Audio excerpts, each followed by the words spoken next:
I am a 21-year-old senior in college living with 3 other girls in an old one-story house.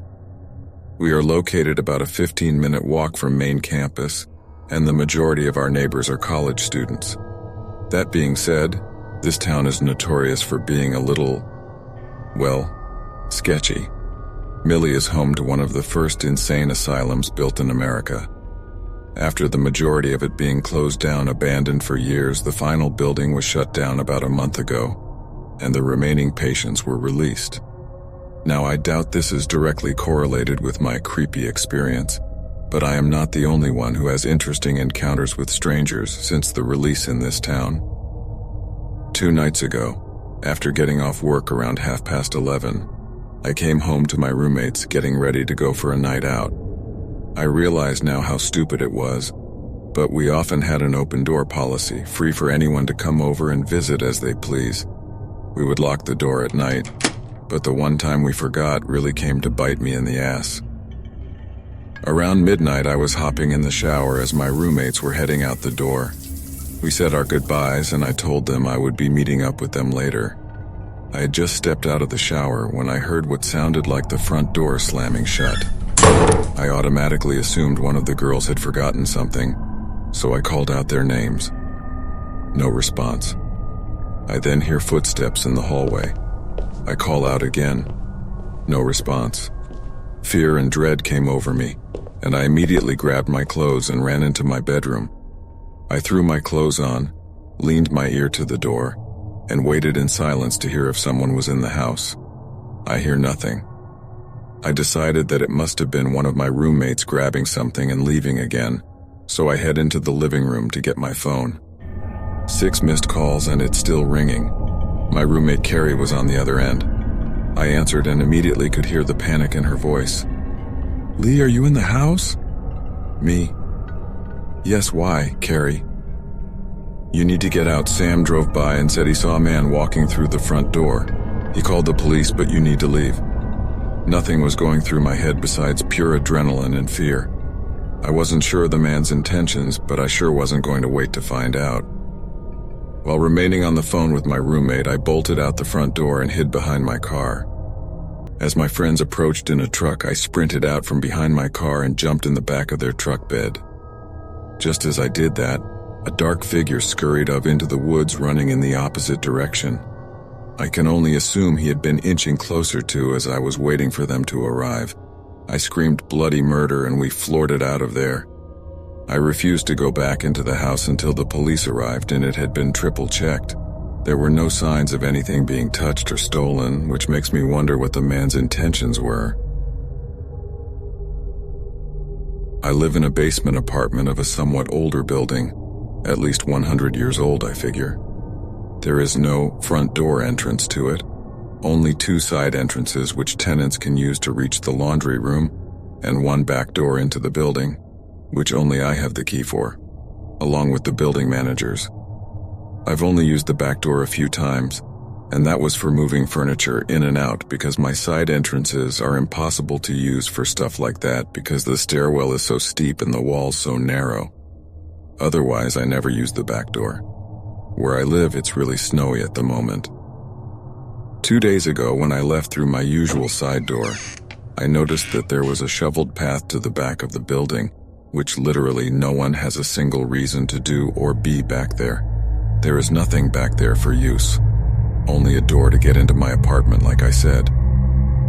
But I thought this was highly suspicious, but I chalked it up to whoever the contractor for snow removal was just trying to be thorough and clear a path to the back, because surely they don't know who uses that back door or not. They have no reason to. There's actually a porch that can help you get into the main hallway too, but that door is as locked down as can be. But again, no one knows that but tenants. Anyways, ever since the shoveled snow, I've been a bit more suspicious. 3 weeks ago, someone stole my motorcycle from the driveway close to the back door. And it's put me on high alert because obviously I'm so pissed and violated that someone went so far as to steal my motorcycle from my driveway under video surveillance. Unfortunately, the cameras were broken and not set up right, so there actually was no recorded footage, only a big camera pointing at you. So last night, around 10:30 p.m. or so, I let my little dog outside for the last time of the night. I hadn't slept in 36 hours or so like I sat above, and I was ready to pack it up. When I came back in from letting my dog out, I took a look at the back door and realized that the deadbolt was disengaged, which sort of unnerved me. That's highly unusual because there's no need for it to be. Even more than that, there is a key broken off inside the deadbolt. So I have literally no way to lock it at the moment. My alarms are going off on all levels. I figure there's a chance that it's nothing, but as an extra measure, I put a big-ass brick in front of the door so that if anyone opened the door, the brick would move and I'd know that someone used the door because of it. Then I went to bed. 3 o'clock in the morning comes and my little dog starts barking her head off. No one comes down to the basement at 3 a.m. The laundry room is across the hall from my apartment, but no one is doing laundry at 3 a.m., and I heard no laundry being done. I get up and get close to our main door, being very quiet, letting my dog bark. My dog is a dachshund, by the way, big bark, little bite, and it's noticeable. As I approach my door, I hear the doorknob jiggle a bit, but thankfully I engaged my deadbolt before bed. I'm freaking out about this at this point. Thankfully, I've sort of prepared for this sort of situation in my mind. 1,000 times I've anticipated someone coming down and trying to open my door. I stand back from the door and yell to the man that I have a Glock 9mm in my hands, ready to unload with lethal force. The police are on their way. They actually weren't. I was so amped up I didn't think about it at the time. I then heard footsteps book it out of there up the side stairs and away. So, I just got a new job back in October, working tech support on the graveyard shift. I work from 1 a.m. 12 p.m. Friday through Mondays. Needless to say, adjusting my sleep schedule has been quite the task, but I have managed. On the days that I don't work, I still follow my work schedule, waking up at midnight, and staying up until at least 2 p.m. before falling asleep as to keep my sleep schedule in line with my work schedule. I bought blackout curtains to help with this, as trying to sleep with the sun shining is not easy for me. I usually require complete darkness. I live alone. I started noticing weird things happening around my apartment when I would get home from work, or after waking up on my days off. Just little things at first, lights being on, that I swear I turned off, doors being left open or closed. Just so everyone can get a bit of understanding about my apartment, I live on the second floor and my building is right behind the leasing office. The entrance to my apartment requires you to enter the building first. Then there is a hallway with 2 apartments on either side. Then you can enter the apartment. Each apartment has 2 deadbolts, one that you can unlock from the outside and another that requires you to unlock from the inside. There is also a balcony which faces east, complete with a large sliding glass door and screen. I use it quite frequently as I had potted plants out there, but have brought them inside due to the cold weather. I also have 2 cats, Luna and Eclipse, who until recently lived with me. I am moving soon and can't afford the pet deposit, so my parents offered to let them stay at their place for the time being. Eclipse is Luna's daughter, and only 6 months old, so she follows her mom around all the time. I'd usually find them cuddled up together on my chair or bed, and recently they'd trapped themselves in the bathroom. Now that they're not here, it had gotten harder to pass off these weird occurrences as my cats. Doors are still being left open and closed, and food has been disappearing from my fridge.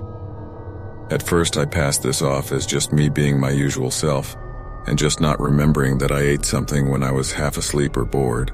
Recently my boss gave me permission to work from home, as this shift is brand new, as the company is moving to 24/7 support, and the building owner refuses to heat my floor for my shift for only 2 people.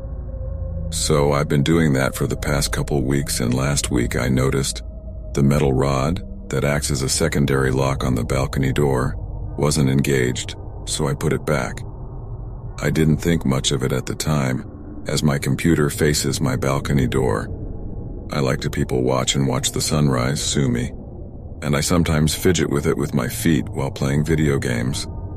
On the 11th of December, my credit card information was stolen and my account was charged $3,000. I was in the office that day as a favor to my coworker, who was really creeped out being in the office alone in the middle of the night. The charge was made at 11:40 a.m., just a few moments before I gotten off work, and I had the card on me still. I was restless and didn't sleep well. I wake up at midnight, per usual, on Monday morning, and get my setup ready to take calls. Now, almost no calls come in on the weekends, so I'm usually screwing around on Reddit, Facebook, YouTube, and Netflix. Around 3 a.m. I was catching up on the 100 when someone unlocked my door. I don't mean picked the lock, I mean used a key. Thank God the secondary deadbolt was engaged, but the person jiggled the door to try and get it to open. I ran and grabbed my gun, looked out the peephole but saw nothing. I opened the door with the intent to shoot someone, but the person was already gone. I called the cops, they didn't find anything. There are no cameras in the hallways of the building, or outside them for that matter, and they told me that there wasn't enough evidence for them to do anything about it, and left. I didn't sleep at all the next night and decided to stay home on my days off to try and catch the person, if they tried to come back. I also asked the leasing office if they handed out any extra keys to my apartment, and they said no, and informed them that I changed the locks on my door. I keep my Christmas tree and decorations in the storage closet and decided it was time to set it up. As I'm pulling out the tree this evening, it's only a 5-foot tall fake tree that has all the lights attached to it already. I notice a bag back behind it. A small black duffel bag in it. I found a change of clothes, sunglasses, shoes, toiletries, and a notebook. What was in the notebook horrified me. There were notes about me. What hours, days I worked, notes about my cats, and updated notes that they were no longer there, and the date, my credit card number. As I went further and further back in the notes, I found 2 words, circled multiple times, balcony door, which I assume is how the person entered my apartment for the first time. This creep had been living in my apartment while I've been at work for the past month, and I didn't even know it. The worst part is that I was in my apartment at the same time as this guy, at some point, and didn't even know it. That's the only way he would have gotten my credit card number and my house key to make a copy somewhere. I've called the police and they're on their way over. I'm writing this as I'm waiting for them to show up. It's the only thing that's keeping me sane right now. Plus, I think it will help me organize my thoughts so I can best explain to the officers what has happened.